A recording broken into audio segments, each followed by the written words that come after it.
ደግሞ እናንተ ተደጋጋሚ መገናኘት የለብንም ብዬ ካልነበር እንዴ? ለምን እንደዚህ ሰው የበዛበት ቦታ የሚቀጥረኝ? ሲጀመር እዚህ ነው እዛኔ ለማለት እኮ መጀመሪያ ስንት መስታለሽ እንዴ? ታዲያ ምን እንዳድርግ?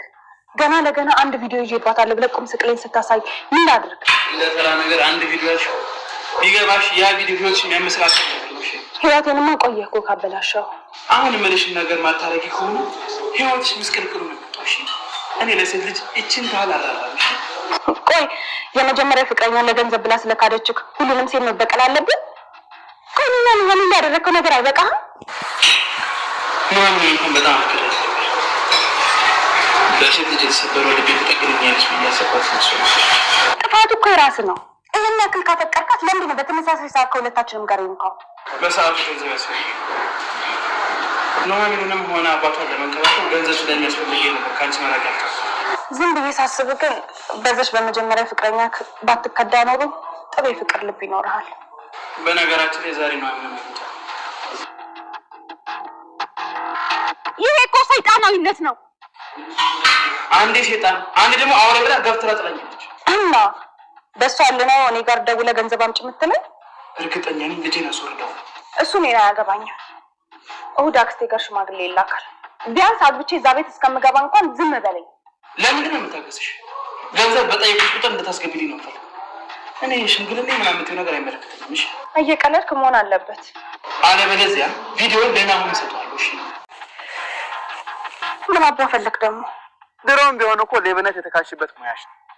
መታጠቢያ ቤት ደርሼ እስከመጣ ስልኬን ወሰድሽው አይደል? የምን ስልክ ነው የምታወራው? ቪዲዮ ስልኩ ላይ ያለ መስሎሽ ከሆነ በጣም ተሳስተሻል። ሲጀመር እንደዚህ አይነት ትልቅ መረጃ ስልክ ላይ እንዴት ነው ማስቀመጥ? ወይኔ ፈጣሪ። ቆይ እሺ ምን ያክል ገንዘብ ነው የምትፈልገው? ነገርኩሽ፣ ከናው የምታገኘውን ገንዘብ መካፈል ነው። እሱን እንኳን መቼም አታለመው። ካለምኩት እኮ በጣም ቆይ። አሁን ህልሜን ኦን ማድረግበት ጊዜ ደርሷል። ይልቅ በጊዜ የምትፈልገውን ነገር ብትናገር ይሻላል። ምን ልታረጊ ነው? ሲጀመር ከዚህ በኋላ እኮ ካለኔ ምንም ነገር ማድረግ አልችልም። ይሄ ደግሞ ምን ማለት ነው? ሁሌም ቢሆን እኮ እኔ በቀየስኩልሽ መንገድ ነበር የተንቀሳቀስኩት። ከዚህ በኋላ የሚሆነው እንደዛ ነው። ሰላም ወደ ቻናል ቤተሰቦቼ አስቱኒ ዛሬ ደግሞ በሌላ ቪዲዮ መጥተናል። ተወዳጅ የሆነ ድራማ ዛሬ ምን ተፈጠሩ የሚለውን አብረን እናያለን ማለት ነው። ኤምራን እጅግ በጣም ተከፍታ እጅግ በጣም እያለቀሰች ነበር። ናሁኔ ማገጠብኝ በማለት እጅግ ስታለቅስ ነበር። ለኢልሜ እየነገረች እርግጠኛ አይተሻል? አዎ አጠገብ ለአጠገብ ቆሞ ልሳሳሙ ስል ደረስኩባቸው። አይ ናሁሜ በጭራሽ እንደዛ አታረጉም፣ ነገር ግን ተሳስተሽ ሊሆን ይችላል ብላቱም፣ ነገር ግን እጅግ በጣም እያለቀሰች እና እየተከፋች ነበር። እንደዚህ ካደረጉ ከመጀመሪያም ያንቺ ያለ ስሜት ውሸት ነበረ ናሁም ማለት ነው እያላት ነበር። ያቺ የተረገመች እገላታለሁ እልሚ ምን አለች በልኝ እያለችው እያለቀሰች ለእልሚ እየነገረች ነበር። ደግሞ የአንተ ምክንያት በአንድ ችግር ነው ውስጥ የገባሁት አንተን ወይን እሷን ጠቅልላ ላስጋትም ወይን ከራው ሳላደረግኩት ወይን ደግሞ እንዳልጉዳት ጭራሽ ትመክረኛለህ፣ ሰማኛለህ። ካሁን በኋላ ለሷም ምንም አይነት ምረት የለኝም። ህይወቴን ነው እያበላሸች ያለችው። ስለዚህ ህይወቷን ጋናም አድርግበታለሁ እያለ ስትፎክር ነበር። ምንም ነገር እንዳታረጋት እንግዲህ መውቀስ ካለብሽም ባልሽ ነው እንጂ ናሁሜ ምንም አላደረገችም እሷ እያሉ ነበር። ነገር ግን አሁንም ቢሆን ለሷ ትከራከራለች። እንግዲህ ምን ማድረግ እንችላለን? ኤምራን ይቅርታ ልጠይቅ እንዴት ነው ብለ ቆይ ምን አጥፍተሽ ነው ይቅርታ የምትጠይቂ? አንቺ እኮ ያጠፋሽው ምንም ነገር የለም። ስለዚህ ምንም ማስጨነቅሽ ነገር የለም። ኤልሚ ናሁሜ ጋር እየደወለ ነበር። ቆይ ምን እያደረግሽ ይመስልሻል? እኔ ተምርቄ ደጋግሜ ይቅርታ ብጠይቅሽም ጨራሹ ለገባ ያለ ሰው ጋር ትማግጫለሽ። በጣም ካንቺ የማይጠበቅ ነገር ነው፣ ታሳፍራለሽ እያለ ብጮህበትም ስለምን እንደምታወራ ምንም አልገባኝም። ለዛ ነበር ልጄን አስወረድሽው ከሱ ጋር ለመሆን አይደለም ከዛ ተረገመ ጋር ለመሆን ትሰሚኛለሽ። ደግሞ እሰራላችሁ ለሁለታችሁም ታያለሽ፣ ህይወትሽን ገንም አረግልሻለሁ እያለ አስፈራራው ነበር። እንግዲህ እዚህ መስራት ጥሩሁን መጥፎ ባላቅም ግን ኤምራን ለሁሉም ሰው ሌላ ነገር የተፈጠረ አስመስላ እንደምታወራው አልጠራጠርም እያለች ነበር። እንግዲህ የፈለገችው ማለት ትችላለች። በኔና አንቺ መሀል ምንም የተፈጠረ ነገር እንደሌለ ለማናገር ላሳምናት እሞክራለሁ። ስጀምርም የተፈጠረ ነገር የለም አይነት ሲገባ ልታወጪ ነበር። አሁን አሁን ጥፋተኛው እኔ ነኝ ወይንስ አንተ እያለች ምንም ጥፋት ያጠፋሽው ነገር የለም እኔም ሆነ አንቺ ምንም አላጠፋንም።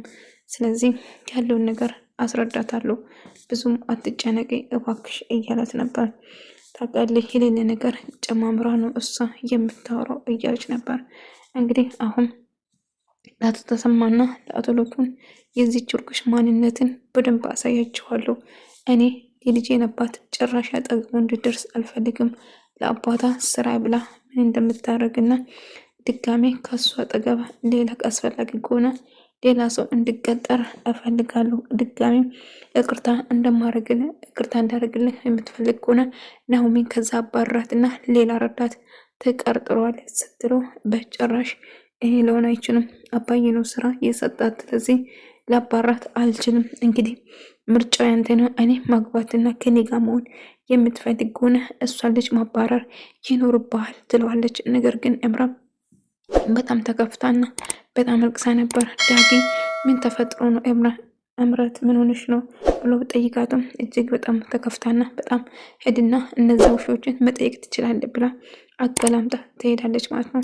እንግዲህ ዳጊ መስሪያ ቤት ሄዶ ከነሱ ጋርና ኮምፒውተርን ለማስተማር ናሆሜን መጥቶ ነበር። ነገር ግን እምራ እጅግ በጣም እያለቀሰች እና እየተከፋች ሮጣ ስትወጣ ሳየው ምን ተፈጥሮ ነው ደህና ብሎ ስጠይቀው ምን እንደተፈጠረ ቢጠይቃቱ ከማልቀስ ውጪ ምንም ነገር ማለት አልቻለችም ማለት ነው። እንግዲህ ያየችና የገመተችው በሙሉ ስህተት እንደነበረው ቢነግራቱም ነገር ግን እሷ ግን ለእሷ ስሜት ስለምታውቅ በዛ የተነሳ ይሄ ውሸት ሊሆን አይችልም፣ መጀመሪያ እያስመሰላችሁ ነበረ፣ ከመጀመሪያም ጀምራችሁ አብራችሁ ነበራችሁ አይደለም፣ አንቺ የተረገምሽ እገልሻለሁ እያለች ስትደባደብ ነበር። ነገር ግን እባክሽ እምራ ተረጋጊ፣ ምንም የተፈጠረ ነገር እንደሌለ ነግሬሻለሁ፣ የሌለ ነገር አታውሪ ብላትም እሷ ግን በጣም አመረረች ማለት ነው። አንቺ እንደምታስቢ አይደለም፣ እባክሽን ልትረቺ ሞክሪ፣ ምንም የተፈጠረ ነገር የለም፣ አይኔ ውስጥ ነገር ገብቶ እንድታወጣልኝ ብዬ ነው የተጠጋችኝ እንጂ በመሀላችን ምንም አልተፈጠረም ብትል እምራ ግን በጭራሽ ይህንን ተረትን የማምንክ መስሎ ከሆነ በጣም ተሳስተሃል። እኔ ከሽማግሌ ለማላክ ጥቂት ቀናት ነው የቀረህ፣ ግን አንተ እዚህ ምን እያደረግክ ነው? ነግሬህ ነበር ከመጀመሪያም እዚህ ቤት እንዲገባ ወይም ደግሞ እንድሰራ አልፈልግም፣ እዚህ ሌላ ረዳት መቅጠር ትችላለህ ብዬ ካልነበረም አንተ ጭራሽም አውቀህ ነው እኔ ለማናደድ ነበር እዚህ መስሪያ ቤት የቀጠርካት ከመጀመሪያም ጀምሮ አይደለም።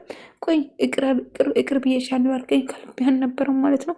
እኔ የምለው ነገር በጭራሽ አታዳምጠኝም። ቆይ ምንድነው የምትፈልገው ደግሞ ታያለ፣ ይህን ልጅ በጭራሽ አልወልድልህም ትሎና ስታስፈራራው ነበር ማለት ነው። ልጄን አንድ ነገር ካረግሽው እመኝ እምራን፣ የኔና አንቺ የመጨረሻችን ነው የሚሆነው። ናሆሜ እንደዛ ነበረ ከአንተ ጋር ለመሆን ነው ልጅ ያስወረደችው እያለች ነበር። ምንም ያስወረደችው ነገር የለም፣ ነገር ግን የሕክምና ስህተት እንደነበረ ነው የነገረችን። ስለዚህ የነገረችን ነው እንጂ በአይን አይታል ብላ ስትጨውበት ነበር። እና ዝናሽም ደግሞ የተፈጠረውን ነገር ስነግር ለዛ ነበረ እዛ ቤት እንድትቀጠር እዛ ድርጅት ውስጥ እንድትቀጠር ያልፈለግኩ። አሁን ይሄ አደልኩስ የሱ ጥፋት ነው። ከዛ አጠገቧ እያለ ዝናሽ ከአሁኑ ታወቀብኝ ገበኔ ብላ እጅግ በጣም ፈርታና ተጨንቃ ነበር። ምክንያቱም የዳጊ አባት ስለመጣ በጣም አሳስቧትና ጭንቀት ውስጥ ገባች። የዳጊ አባትም የእነሱ ሹፌር እዛ ጠባቃ ሆኖ ለመቀጠር ይወስናል። እንግዲህ አትሎኩን እዚህ አካባቢ ስራ የማገኝ ከሆነ እባክህ እርዳታ እፈልጋለሁ ብሎ ስጠይቅ እንደውም ሹፌርና እንደውም ረዳት እዚህ ቤት ሹፌርና እንደው ጥበቃ እንደሌለው ስነግር ይህንን መስራት ትችላለህ ብሎ ስነግሮ አዎ በሚገባ እችላለሁ፣ እባክህን ስራ ስጠን ብሎ እየጠየቀ ነበር። ዝናሽ ግን በጭራሽ አይሆንም፣ ይህን መቀበል አልችልም ብላ ስትጮህ ነበር። ቆይ ዝናሽ አንቺ የሰው ልጅ ስደሰትና ለመኖር ስጥር ለምንድነው ይህን ሀል የማትደሰች? በቃ የዳጊ አባት እዚህ ከኛ ጋር መቆየት ይችላል፣ ስራም እንሰጠዋለን፣ እየሰራ መኖር ይችላል እያለች ዝና የዳጊ አባት መምጣቱን ናሆሜ ትሰማለች። እና የት ነው ስትል አቶ ለጉ ቤት ገብቷል። አዎ አንድ ላይ ነን። እንዴ ወይዘሮ ዝናሽ ምን ሆነች? እርግጠኛ ነኝ ወይዘሮ ዝናሽ አብዳለች እያለችው ነበር። ምን ለማለት ፈልገሽ ነው ወይዘሮ ዝናሽ አብዳለች ስትይ? የተፈጠረ ነገር አለ እንዴ ብሎ ናሆም ሲጠይቀው ዳግምና ናሆሚ አንድ ላይ እያወሩ ነበር። አይ ምንም የተፈጠረ ነገር የለም ወዲህ ነው ነገሩ እያሉ ሸፈንፈድ ለማድረግ ይመስላል። እንግዲህ ዳግም የዝናሽ ልጅ እንደሆነ ናሆሚ ታውቀዋለች ማለት ነው።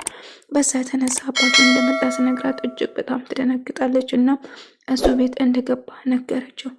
እንግዲህ አባቴ አነሳለ ቤት ተከራቼ ላስወጣ ፈልጌ ነበረ፣ ነገር ግን እዛ ካልኖርኩ ብሎ በጣም እየጨዋ ነበረ እያለ ስነግር ነበር።